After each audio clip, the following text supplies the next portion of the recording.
반갑습니다.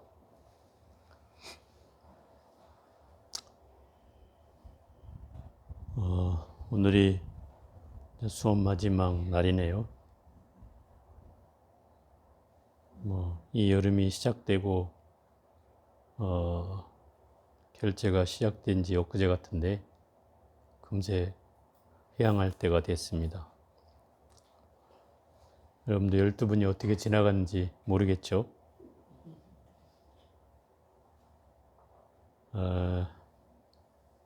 오늘은 이제 총 정리를 하는 시간 한번 가져볼까 합니다. 그간에 처음 불교 기초결이 불교란 무엇인가를 시작으로 해서 삼법인, 사성제, 팔정도, 12연기라는 이 교리적 배경을 배웠고, 나머지 6주는 선의 기본적인 이론인 대승불교와 소승불교의 선수행과 차이와 그 다음에 가나선, 비파사나선의 차이와 그 다음에 그 가나선의 원류가 되었던 조사선과 또 다른 수행 방법인 열애선, 묵조선, 또 기타 수행까지 전반적인 어떤 수행의 이론에 대해서 공부를 했는데요. 오늘은 이제 이런 수행의 근거와 기준 이렇게 얘기를 할 수 있을 것 같습니다.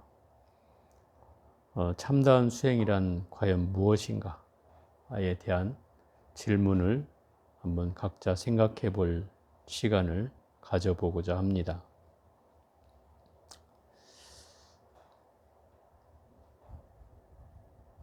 기본적으로 우리가 공부를 필요로 하는 이유는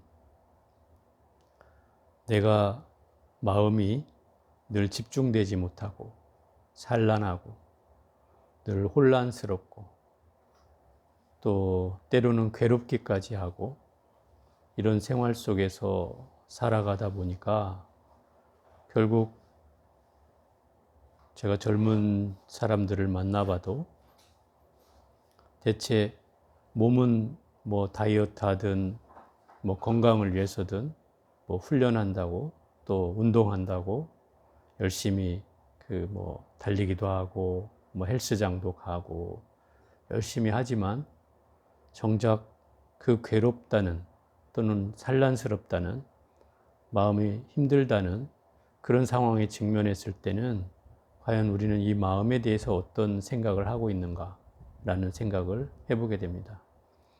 사실은 몸을 훈련하듯이 또 몸을 수련하듯이 또 몸을 건강을 위해서 뭔가 매일 루틴을 삼아서 운동해 가듯이 사실 이 마음이라는 것도 그런 루틴이 필요한 운동이 필요하다는 거예요. 운동처럼.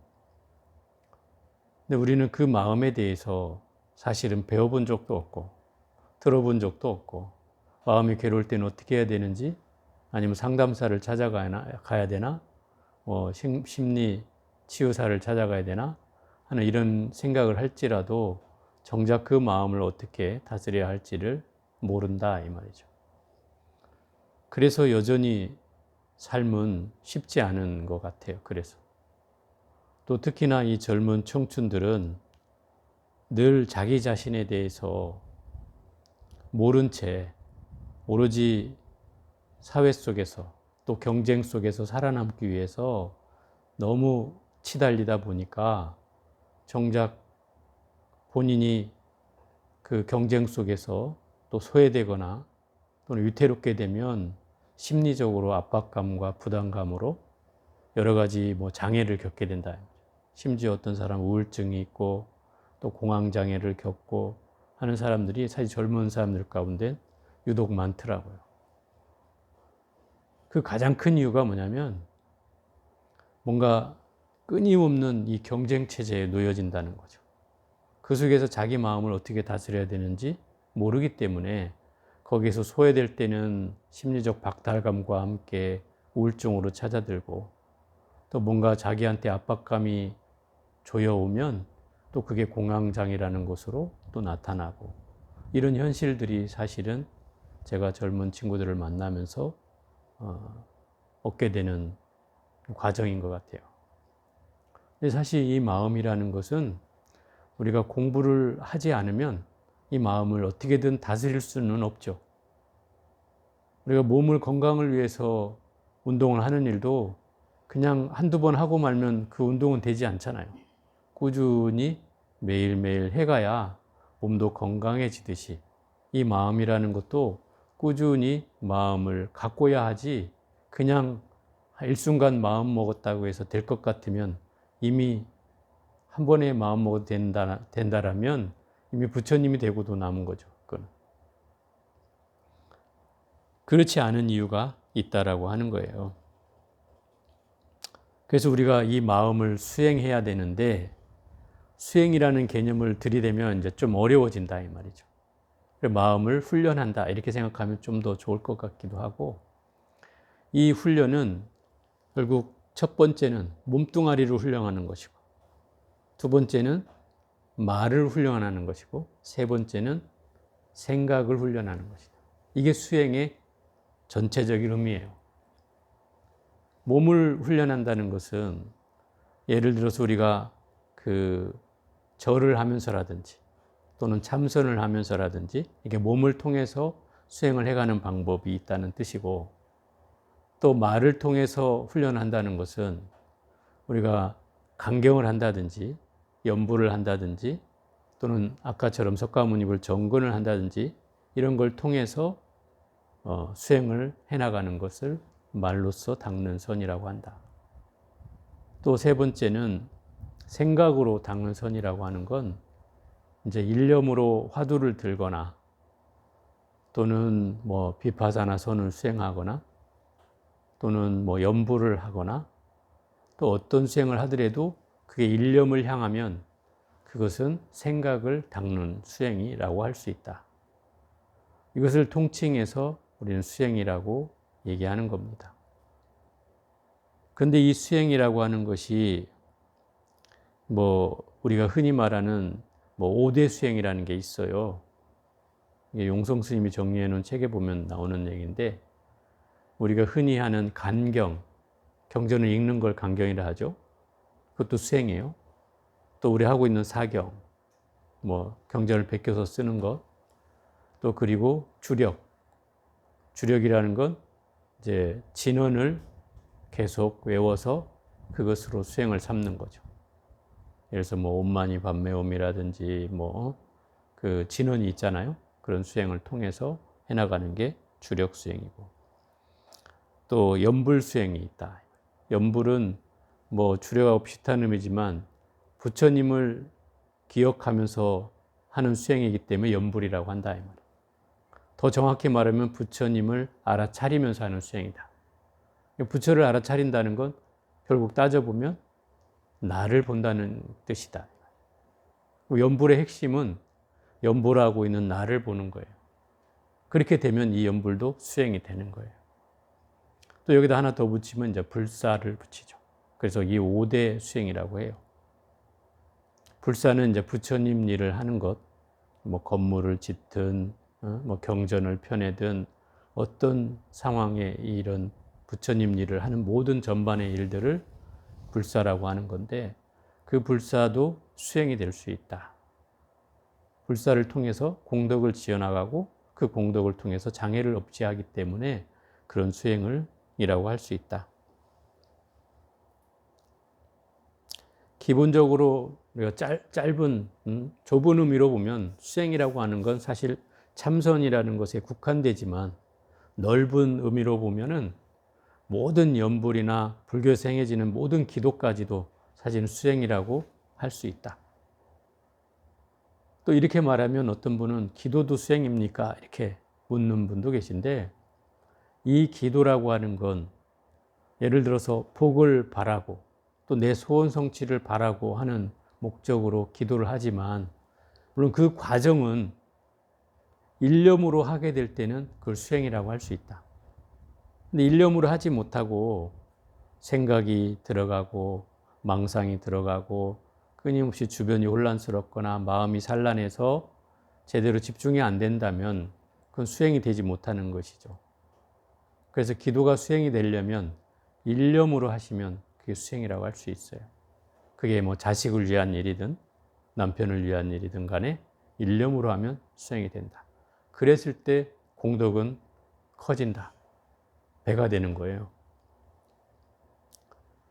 어쨌든 우리가 이 수행이라고 하는 것은 부처님께서 말씀하신 말로 하면은 늘 부처님은 금강경에 나오는 말처럼 늘 시간이 나면 자리를 펴고 앉아서 정진을 하셨단 말이에요. 그래서 제자들에게도 늘 정진하라. 늘 선정해 들라. 이런 말씀을 하셨단 말이죠. 부처님이 뭐 마지막 그 유훈, 마지막 말에도 그런 말이 있죠. 방일하지 말고 정진하라. 이게 이제 부처님 마지막 그 유언이거든요. 결국 부처님은 끝까지도 이 정진하라는 말을 놓치지 않으셨다 이 말이에요. 그것은 결국 우리가 수행을 늘 해야만 한다는 사실을 부처님은 늘 일깨워주고 있다는 거죠. 그런데 우리가 오늘날 선을 수행하는 사람들이 갖는 병통이라 그럴까? 장애 중에 하나가 부처님에 의지하지 않고 선사들의 삶에 의지한다는 거죠. 그래서 모든 선사가 내 수행의 기준이 돼 있고 부처님은 수행하는 동안에는 안중에도 없다. 뭐 이런 게 지금은 어찌 보면 안타까운 일이죠. 이제 비근한 예로 저도 선방회를 꽤 오랜 시간을 다녔는데 선방에서는 경전을 보지 못합니다. 책을 볼 수가 없어요. 오로지 벽만 보고 앉아서 정진하죠. 근데 최근에 와서 이제 선서라든지 조사들이 써놓은 이런 글을 보는 건 또 허용이 되기도 해요. 부처님 경전은 안 되면서 또 선사의 어록은 읽어도 된다는 이런 일들이 이제 되고 있다는 거죠. 이제 이 근저에는 이제 아마 그런 배경이 깔려 있을 수도 있어요. 예를 들어서 선사의 어록은 직접적으로 나의 수행을 지도하는 어떤 가르침과 같지만 부처님의 경전은 두루뭉실하고 또 교리적 배경이 담겨 있어서 수행하고는 좀 어찌 보면 직접적 연관이 없다고 할 수도 있다. 이렇게 이제 보는 측면도 있겠지만 우리가 그런 경계에서 결국 이 선사 어록에만 매달린다면 우리의 최종적 기준은 부처가 되는 거잖아요. 부처가 되는 일은 선사도 아니고 결국 부처님이어야 된다는 것이죠. 그럼에도 우리는 선사의 이 조계종 가나서는 선사에 너무 함몰되어 있는 것이 아닌가라는 생각을 하게 됩니다. 물론 이 조계종의 출발이 육조 해능 스님이 살았던 산이 조계산이어서 그 산의 이름을 따서 조계종이가 됐으니까 마치 이 조계종은 해능 스님의 그 가르침과 법을 이어서 지금까지 내려온 어떤 선수행의 종단이라고 할 수 있다는 거죠. 그렇기 때문에 선수행이 중요하다고는 할 수 있지만 결국 그 불교의 탄생은 그 선의 탄생이 아니라 부처님의 탄생으로 인해서 일어난 일이기 때문에 결국 그 기준점은 제가 생각할 때는 부처님이어야 한다라는 것입니다. 물론 선사의 삶도 중요하고 또 선사의 수행도 우리가 참고해서 또 제가 여러분한테 6주 동안 얘기했을 때도 그 선종의 역사와 또 그들의 사상과 또 그들의 수행을 얘기했듯이 물론 중요한 부분도 있지만 궁극적으로 우리 삶의 기준점은 결국 선사가 아니라 부처님이어야 된다는 사실이죠. 그래서 우리가 저도 역시 공부를 해나가면서 늘 제가 뭔가 공부가 잘 안 되고 뭔가 장애가 일어나고 뭐 마장이 일어날 때는 꼭 부처님의 삶을 떠올린단 말이죠. 부처님이 이럴 때 어떻게 하셨는가. 그래서 그걸 참고해서 부처님이 하셨던 방법을 상기하고 그걸 다시 실천하면서 그 마음을 다잡게 되거든요. 그런 경계여야지 사실은 우리가 이 마음을 다스리는데 훨씬 더 기준점이 된다. 물론 그 외에도 선사의 어록에도 나와 있는 말들을 참고해서 마음을 또 다스리는 것도 좋은 방법이긴 하지만 궁극의 기준점은 어쨌든 부처님이어야 된다는 거죠. 그래서 우리가 그 어떤 경계라도 이런 뭐 기도를 한다든지 또는 뭐 수행을 한다든지 또는 우리가 뭐 연부를 한다든지 하는 경계로 만나지려면 결국 그 기도라고 하는 것이 완전해지려면 또는 그 기도가 또 순일해지려면 아니면 그 기도가 공덕이 커지려면 그 기전은 반드시 수행이 포함되어야만 한다. 그럼 기도가 수행적이려면 기존에 해왔던 방식의 출발, 예를 들어서 기도를 접근하는 사람들이 아마 여러분들도 처음에 불교를 입문할 때 무엇인가 소원을 바라고 무엇인가 공덕을 얻기를 바라고 무엇인가 가피를 얻는 것을 바라면서 절에 왔을 수도 있어요. 대부분은 그렇게 시작하니까요. 근데 그것이 잘못된 것은 아니에요. 그 출발은 뭐 그렇게 하든 저렇게 하든 상관이 없죠. 또 어떤 사람이 절에 와서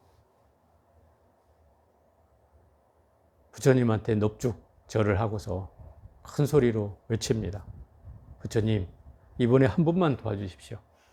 제가 꼭 이번에 이 제 목적을 이루면 제가 부처님께 엄청나게 보답을 하겠습니다.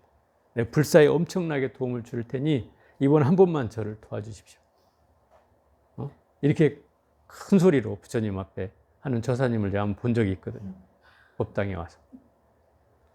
근데 되게 옆에 있는 보살님들이 피직피직 이제 웃었어요. 큰 소리로 하니까 다 들릴 거 아니에요. 저렁저렁. 저도 웃음이 나더라고요. 그런데 그 경계가 사실은 모든 사람의 출발점이잖아요. 누구도 아마 그런 마음일 거라고 생각 들어요.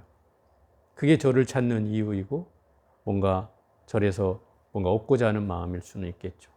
그건 저는 잘못됐다고 얘기는 안 해요. 그 출발은 누구라도 그렇게 시작할 수는 있어요. 문제는 거기서 끝난다는 거죠. 그리고 그 경계로 계속 불교를 뭔가 내 소원을 이루는 것 또는 복을 비는 것 또는 어떤 목적을 달성하는 것으로서 여긴다는 거죠. 이걸 이제 그 학자들이 하는 말로 기복적이다 이렇게 표현하는 거죠. 복만 바라는 그런 경계로 나아가기 때문에 이것이 마치 불교의 전체인 양 인식이 돼서는 안 되겠다라고 하는 거예요. 물론 그 사람이 잘못된 건 아니죠. 출발이 그렇다 하더라도 정작 계속 불교를 절에 나오다가 절에 나오면서 공부를 하다 보면 점차 이것이 아니구나. 결국 누군가를 위해서 또는 내 자신만을 위해서 복을 바라는 게 아니구나. 그럼 결국 이것을 내가 복을 주는 사람이 되어야 되겠구나. 또는 복을 짓는 사람이 되게 되겠구나 하는 경계로 내 의식이 조금씩 바뀌어야 되겠죠. 그러면 이게 정상적으로 흘러가는 건데 아까 말한 대로 1차원적인 데서 머문다는 거죠. 그게 우리 절에 다닌 사람들의 맹점이죠. 너무 오랜 동안 이래 왔다는 거죠. 그러다 보니까 좋은 절을 쫓아다니고 또 좋은 터를 가리고 또 무슨 엄청나게 거기 가면 막 뭐 소원이 이루어진대 해서 쫓아다니고 또 좋은 스님이 있대 또 쫓아가고 이런 게 결국 전국에 만연하고 있는 일들이죠. 물론 이것도 사실은 성행할 때 얘기예요. 엄청나게 이제 사람이 많을 때 얘기고 요즘 같으면 이제 한풀 꺾였죠. 이 코로나 이후에 많은 그 변화가 찾아왔어요. 그래서 우리가 말하는 막 기도처 발 디딜 틈 없이 사람이 미어졌던 것도 지금은 이제 한산해졌다는 거예요. 이 코로나가 가져다 준 결과죠. 그러니까 뭐 그때로 생각한다면 너무나 사람이 많았지만 지금은 사람이 없다라는 건 결국 이 뭐 코로나 탓을 하는 것도 물론 이유가 되겠지만 더 중요한 것은 그 사람들이 그 기도를 통해서 마음을 성취하고 뭔가 수행을 해가면서 계속 자기 스스로를 뭔가 다스려가는 그런 환경으로 나아져야 이게 계속 지속되지, 단발적으로 또는 일회성으로 뭐 기도 한번 해가지고 내가 소원 성취를 이뤄야지 하는 마음으로 갔다가는 뭔가 안 됐을 때는 당연히 실망이 클 것이고, 또 됐다면 당연히 또 만족하는 마음이 있어서도 또 더더욱 그 저를 찾게 될 수도 있지만 더더욱 안 찾을 수도 있는 일이다. 그래서 그런 경계로 나아간다면 불교는 생명력이 줄어들게 된다는 거죠. 그래서 기본적으로는 수행을 계속 해나갈 수 있는 방법을 우리는 연구해야 되고, 그것을 많은 사람들에게 계속적으로 해나갈 수 있는 방법들을 찾아내야 한다.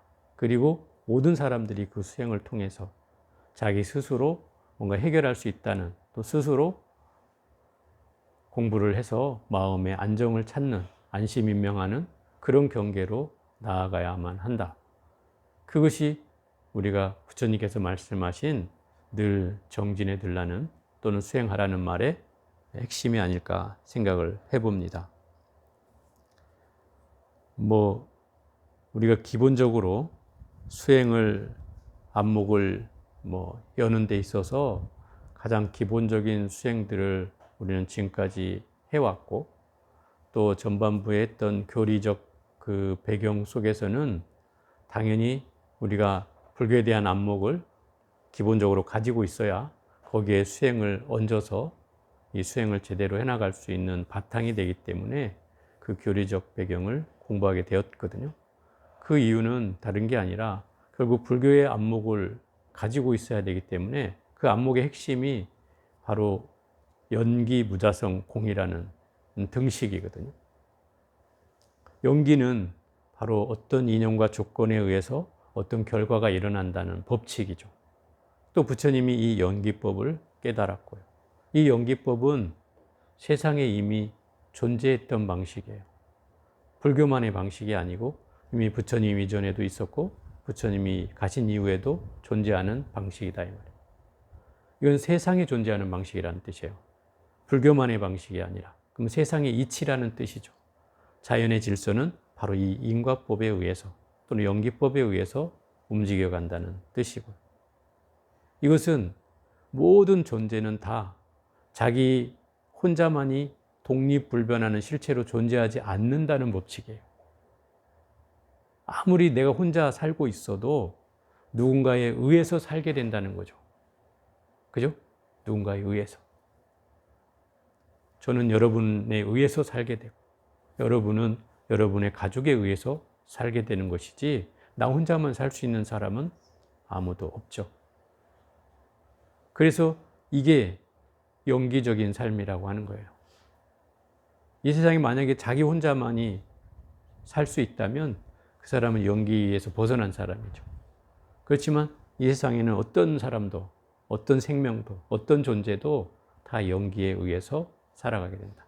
이 말의 핵심은 누구나 어디에나 의존해서 살게 된다는 뜻이에요. 그러니까 그게 스스로가 자성이 없다는 말과 같은 말이라는 뜻이에요. 왜냐하면 나라고 하는 존재도 사실 연기적으로 보면 지수, 화풍, 사대로 흐트러 버리면 아무것도 남지 않잖아요. 그래서 자성이 없다고 하는 거예요.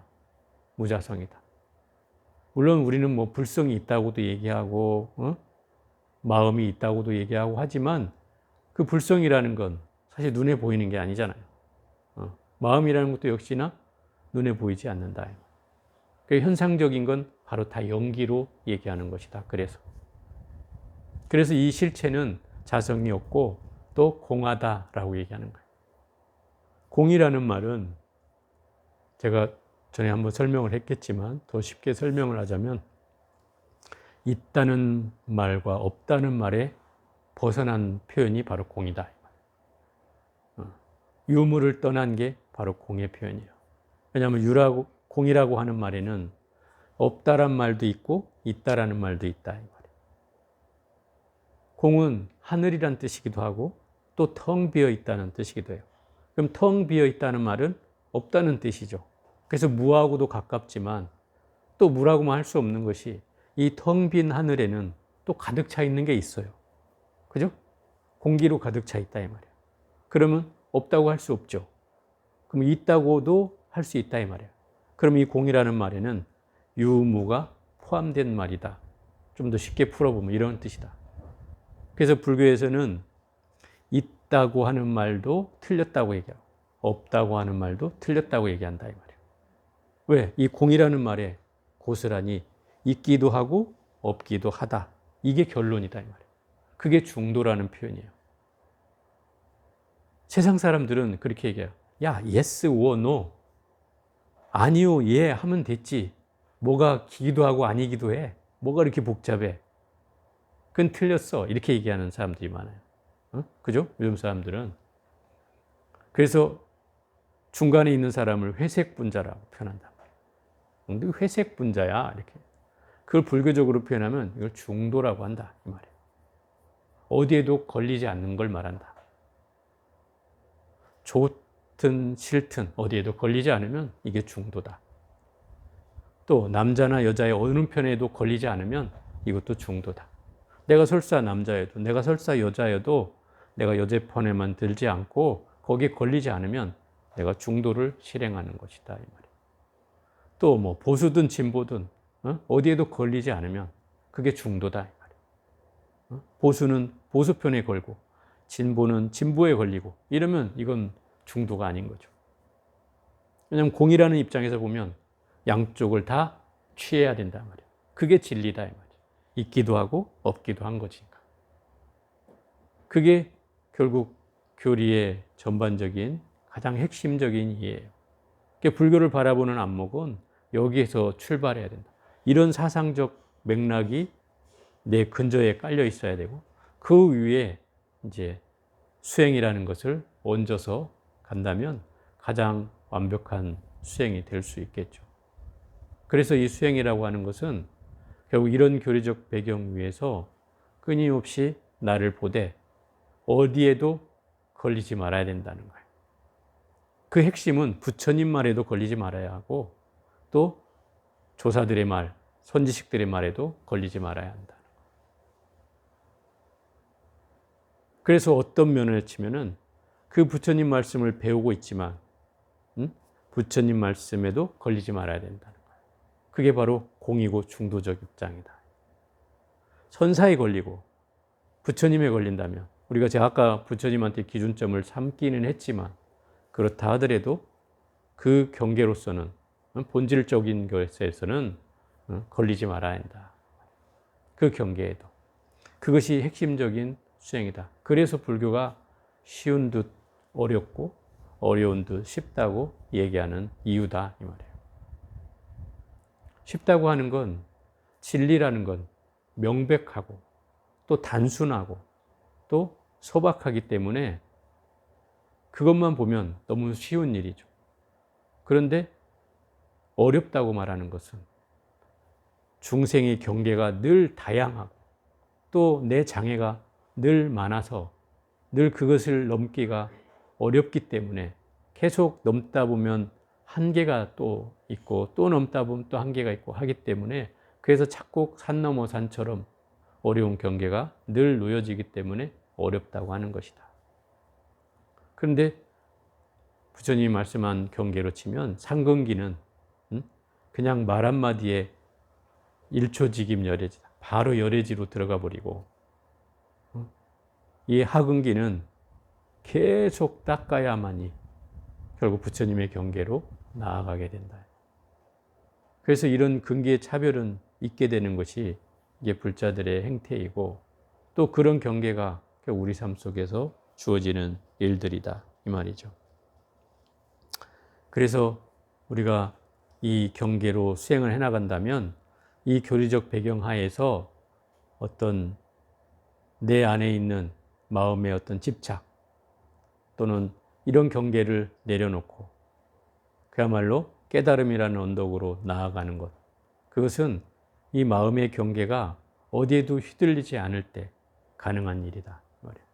우리는 이 마음이 세상을 만날 때마다 눈이라는 경계는 세계에 휘둘리고 귀라는 경계는 소리에 휘둘리고, 코라는 경계는 냄새에 휘둘리고, 혀라는 경계는 맛에 휘둘리고, 몸이라는 경계는 감촉에 휘둘리고, 생각이라는 경계는 생각의 대상에 휘둘리는 것. 이것이 우리 중생의 경계다 말이에요. 이것 때문에 늘 헐떡이고 마음이 괴롭고 심란하고 고통스러운 거죠. 거기에서 휘둘리지 않으려면 마음이 어떻게 되겠어요? 무심해져야 되는 거예요. 마음이 어디에도 끌려가지 말아야 된다. 그런데 우리는 늘 거기에 휘둘려지게 돼 있다 이 말이에요. 그래서 괴로운 거예요. 뭔 소리를 들으면 또 그것에 또 쫓아가서 괴롭고, 또 뭐를 또 봤다면 또 본 것 때문에 또 입이 근질근질해서 괴롭고, 또 뭐 냄새를 맡으면 또 내가 저거 또 먹고 싶어서 또 괴롭고, 또 맛을 보고 나면 안 먹어야 되는데 하면서 또 먹다 보니 또 살이 쪄서 괴롭고, 늘 이렇게 우리는 끊임없이 이런 경계로 휘둘려진다 이 말이죠. 그래서 결국 옛날의 선사들은 이 6개의 그 감각기관을 뭐라고 했냐면 도적이라고 표현했다. 그래서 부처님은 육근이라고도 표현했지만 6개의 감각기관이라 이런 뜻이지만 선사들은 그것을 6명의 도적이라고 표현했다. 늘 내 마음을 뺏어간다 이 말이죠. 색깔에 휘둘려서 내 마음이 뺏기고, 그죠? 소리에 휘둘려서 내 마음이 뺏기고, 냄새에 휘둘려서 내 마음이 뺏기고, 맛에 휘둘려서 내 마음이 뺏기고, 또 몸뚱아리에 휘둘려서 내 마음을 뺏기고, 또 생각의 대상에 휘둘려서 내 마음을 뺏기고 만다 이 말이죠.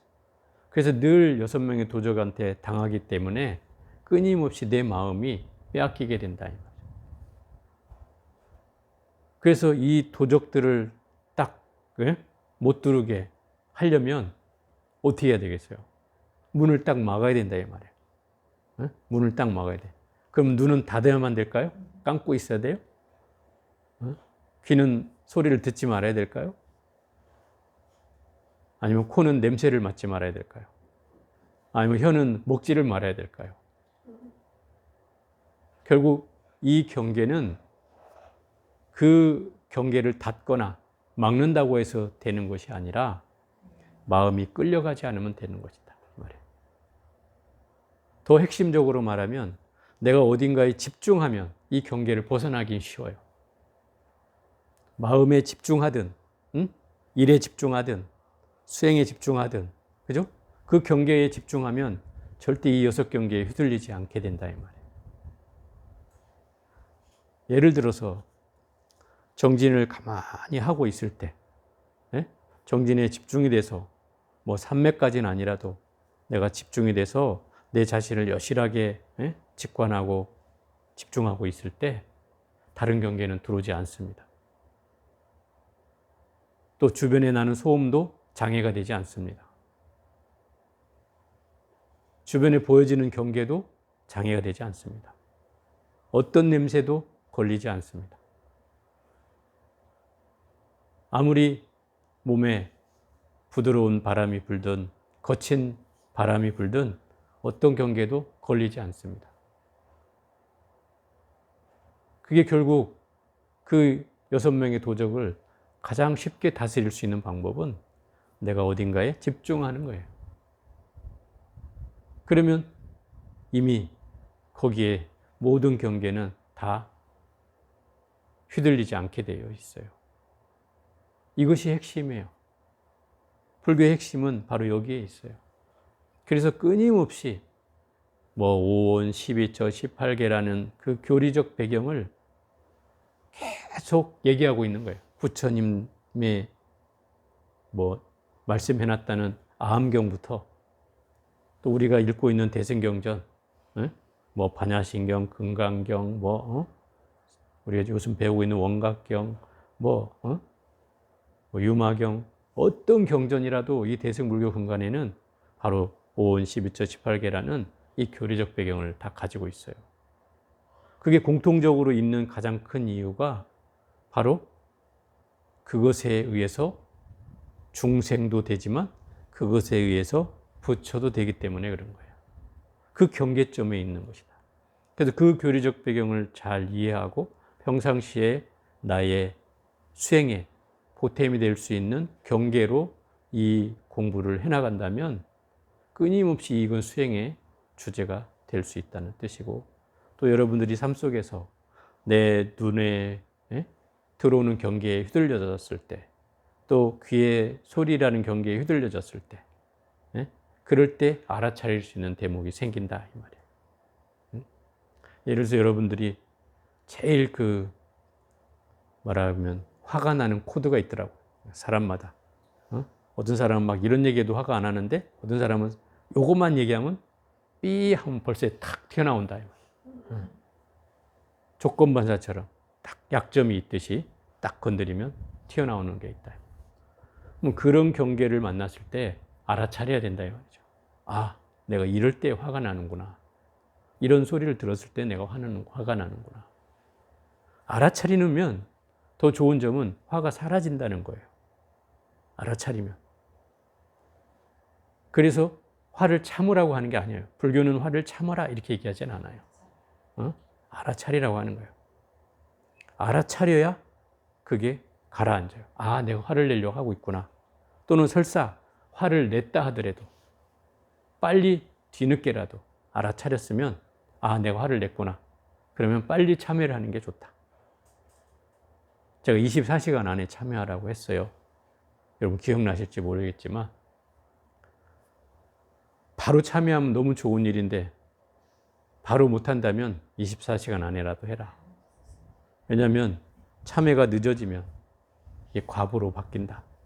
24시간이 지나면. 그래서 제가 비유를 들기를 바로 참여하면 물에다 선을 긋는 것이요. 24시간 안에 참여하면 모래에다 선을 긋는 것이요. 24시간이 지난 뒤에 참여하면 바위에 선을 긋는 것이다. 그래서. 그럼 바위에 선을 그으면 지워져요, 안 지워져요? 안 지워진다는 뜻이에요. 그래서 업이 된다는 뜻이다 이 말이에요. 빨리 참여할수록 업은 빨리 사라진다 이 말이에요. 여러분들이 참여할 대상이 자식이 됐건 남편이 됐건 상관없다 이 말이에요. 내가 잘못했으면 자식한테라도 참여해야지. 왜 못해요 그거를? 자식한테는 못해야 되는 거예요? 그건 잘못됐다고 생각이 들어요. 엄마라도 자식한테 잘못을 했으면 아, 미안하다, 참여한다, 해야 된다 이 말이에요. 근데 어떤 사람은 보니까 꿍 하고 뭐 한 달 간다는 사람이 있더라고. 한번 싸워가지고 남편하고 말을 안 했는데 한 달을 간대. 어떻게 그 지옥 속에서 사시냐고 제가 이게 대묻죠. 너무 괴롭지 않아요? 말을 안 하고 산다는 게? 그러면 이 괴로움은 점차 쌓인다는 거죠. 처음에 이걸로 이만큼으로 시작했는데 나중에 눈덩이처럼 불어있게 되는 게 이 부부싸움이잖아요. 그리고 그게 한 달 동안 쌓였다고 생각해봐요. 풀리는 일은 몇 년을 가야 되는 거예요. 정말 쉽지 않죠. 그래서 우리가 뭐 옛날 말로 부부싸움은 칼로 물베기란 말이 있듯이 바로바로 참여하는 게 훨씬 현명한 일이다. 뭐 옛날에 아가씨 때나 뭐 여러분들은 코치를 그렇게 받았을 거예요. 밀당을 잘해야 된다고. 남편을 뭐 초전에 잡아야 된다. 막 이런 얘기를 수도 없이 들었지만 저는 그 말이 가져다 주는 가장 큰 맹점이 있어요. 사람의 관계를 해친다는 거예요. 오히려 부부관계를 좋게 하는 게 아니고 서로 기선잡기 싸움하다가 부부싸움이 커지는 거예요. 좀 짐은 어때요? 사실 우리가 좀 더 큰 마음을 가지면 부부가 화합되는 게 중요한 일이지. 그잖아요? 또 부부는 뭐 이런 얘기가 지금 나와서 잠깐 더 얘기를 하자면 부부는 서로 100%를 위해서 살았던 사람들이라고 하면 서로 완벽한 사람은 아니잖아요. 어떤 사람은 70%된 사람이 어떤 사람은 80%된 사람도 있을 것이고 서로 그렇게 살았단 말이에요. 그럼 둘이 합쳐지는 순간 뭐 150%가 되느냐? 그렇지 않다 이 말이에요. 둘이 합쳐지는 순간 100%를 향해서 간다 이 말이에요. 그럼 내가 70%, 80% 삼았던 부분이 있으면 뭔가 50%가 되도록 낮춰야 된다 이 말이에요. 그럼 서로가 양보를 해야 될 부분이 있다.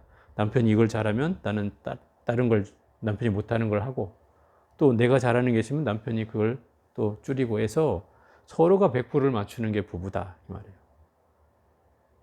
그런데 이것을 인식하지 못하는 사람들은 늘 그것 때문에 싸운다. 그래서 이게 문제가 되는 거예요. 그래서 우리가 결혼할 때 제발 그런 코치 좀 하지 말라고요. 처음에 잘 잡아라. 뭐 어째라. 기선을 잡아라. 처음에는 절대 지면 안 된다. 이런 말들이 결국은 이 부부 사이를 더 악화시키는 말이다. 이 말이야. 그럼 싸우란 얘기잖아, 이게. 사실 대화로도 충분히 가능한 일이고 서로 그런 교감이 있다면 충분히 뭐 헤쳐나갈 수 있는 일인데 그것들을 이제 이 코칭을 잘못해 가지고 더 젊은 사람들을 힘들게 하는 경우가 있다 이 말이에요. 저한테 찾아오는 사람이면 그렇게 얘기를 하죠. 절대로 그런 기선제압 이런 말에 속지 마라. 그게 결국 당신들을 더 힘들게 하는 말들이다. 서로가 하나가 되는 방법을 찾고 100%가 되는 방법을 찾아야지. 예? 그리고 내가 부족한 부분이 있으면 남편이 채워주고 내가 잘하는 게 있으면 남편이 좀 덜하고 서로 이렇게 하면서 화합을 맞춰가는 것이지 그러지 않다. 이런 거예요. 그래서 제가 이제 이 얘기를 하는 근저에는 결국 우리가 수행을 해나갈 때 일으켜지는 경계 가운데 주로 그 제일 핵심이 사실은 화를 내는 거거든요. 그래서 화를 내면 낼수록 이 수행하고 멀어진다는 거예요. 그걸 아셔야 돼요. 수행은 화하고는 정반대 입장에 있어요. 그래서 그런 경계가 나타날수록 스스로를 살펴야만 해요. 그래서 진해가 날 때는 빨리 알아차리는 게 첫 번째고 또 그러지 않다면 참회라도 해야 돼요. 화가 막 안 수그러들면 참회라도 해서 그 마음을 이렇게 가라앉혀야 돼요. 그래야지 뭔가 우리가 공부를 해나가는데 도움이 되고 뭔가 내가 하고 있는 일과들을 해나갈 수 있지. 내가 탁 그 화가 일어나고 그게 계속되면 이미 공부는 이제 뒷전이 되는 거예요. 그럼 그때부터 공부도 안 돼요. 하기 싫어지고 장애도 생기고 계속 이제 마장이 일어나서 어떤 경계도 해나갈 수 없어지는 거죠. 이제 그런 경계가 나오기 때문에 우리가 수행을 해나갈 때는 사실은 이걸 잘 다스려야만 하는 거예요. 결국은 뭐 부처님께서 말씀하신 것처럼 끊임없이 이 선정에 들고 정진하라는 말을 우리들 마음에 새겨야 하고 그것이 우리 수행의 근간이어야 돼요. 늘 끊임없이 우리는 이 수행 속에서 살아야 하고 그래서 여러분들한테 제가 뭐 집에서 수행하면 한 5분씩이라도 해보라고 하는 거예요.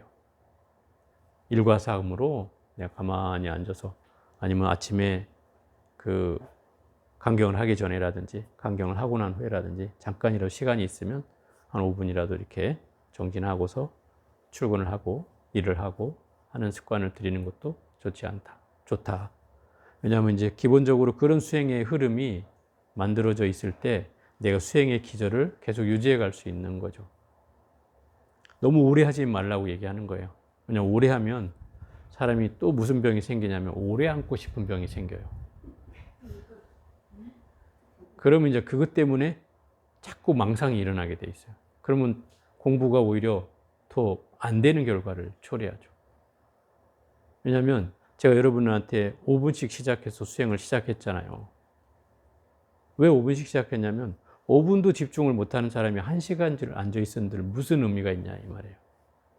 5분이 집중이 돼야 10분이 되는 거고 10분이 돼야 20분이 되는 거지.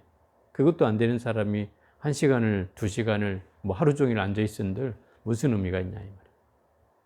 그래서 지금 잘못된 선의 병폐가 몇 시간씩 앉아있다는 걸 자랑하는 거다.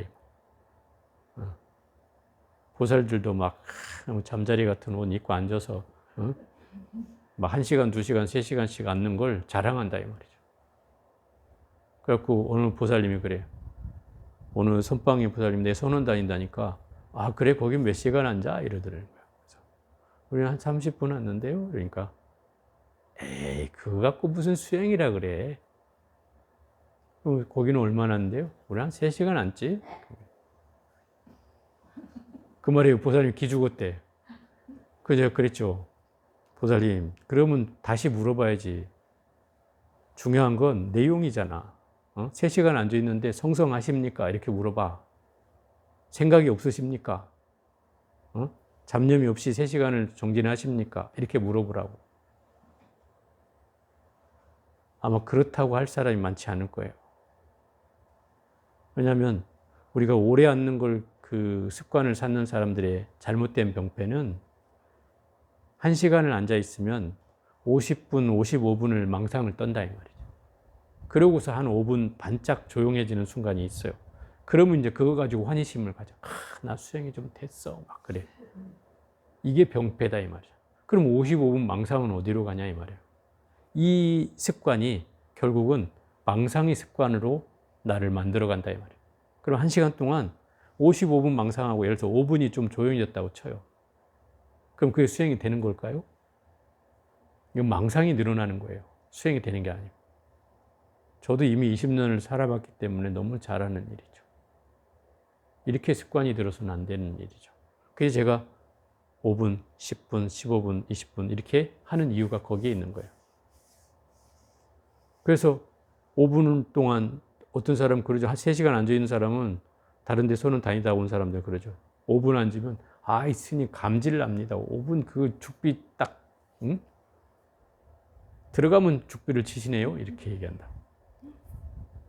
근데 5분도 안 되는 사람은 결국 1시간이 아니라 20분, 30분도 안 되는 거예요. 그렇기 때문에 그 기본이 가장 중요하다. 그래서 5분 동안이라도 정진이 될 수 있다면 조금씩 늘려가는 게 좋지, 자꾸 시간을 오래 앉으려고 하면 자꾸 병통이 생겨요. 그때부터는 집중이 안 돼요. 왜? 시간에 또 집중하게 되기 때문에. 그래서 이게 또 어려워지는 거예요, 공부는. 우리 선원에 제일 오래 앉는 반이 한 30분도 안 돼요. 지금 최상급 반이. 그 얘기는 결국 오랜 시간에 앉는 것이 중요한 건 아니다 이 말인 거죠.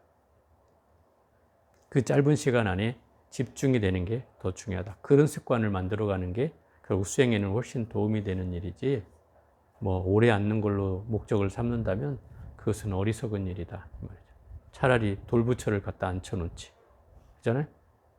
앉아있는 거 말하면 더 많이 앉아있죠. 그래서 이제 이런 경계로 나아가면 수행은 실질적인 내용이어서 그 실질적인 내용이 더 완벽해져야 된다는 거죠. 겉모습이 아니라 정말 그 부처님처럼, 또 부처님답게 우리는 그 수행을 해나가고 있는가라고 하는 것에 더 방점을 찍어야 하고, 그런 수행을 우리가 해나갈 때 참다운 수행을 한다라고 얘기할 수 있다. 그게 어떤 수행이든 관계없어요. 참선이 됐든 사경이 됐든 강경이 됐든 또는 연불이 됐든 주력이 됐든 어떤 수행이든지 일념으로만 한다면 그건 참다운 수행이라고 할 수 있어요. 일념이 되지 않으면 그건 참된 수행이 될 수 없죠. 물론 이 화두라는 수행을 들다가 또는 우리가 이 참선 수행을 하다가 사실 일념으로만 끝나는 건 아니에요. 일념을 통해서 결국 무념으로 나아가는 것이고, 그 무념이 이루어졌을 때 우리는 삼매를 얻게 되는 거예요. 그렇지만 일념이 시작이다 이 말이에요. 그게 시작이에요. 그게 시작돼야 무념으로 나아가는 거기 때문에 그 경계를 우리가 알아차려서 이 수행이라는 참다운 수행이라는 그 경계를 제대로 해나가야 된다 이 말이죠. 결국 한철 동안 12주째인데 제가 부족하고 또 뭔가 여러분한테 충실하게 설명하지 못한 점도 있는 것 같고 해서 두서없이 11번째 그 교리와 수행 체계를 말씀을 드렸는데, 그간에 부족했던 점들이 있을 거라고 생각이 들지만 어쨌든 이렇게 회향하는 마당에 여러분 앞에 또 이 경계로 말씀을 마무리를 짓게 돼서 또 다행스럽게도 생각하고, 너그럽게 또 11주 동안 잘 들어주셔서 감사하다는 말씀으로 회향을 하겠습니다. 네.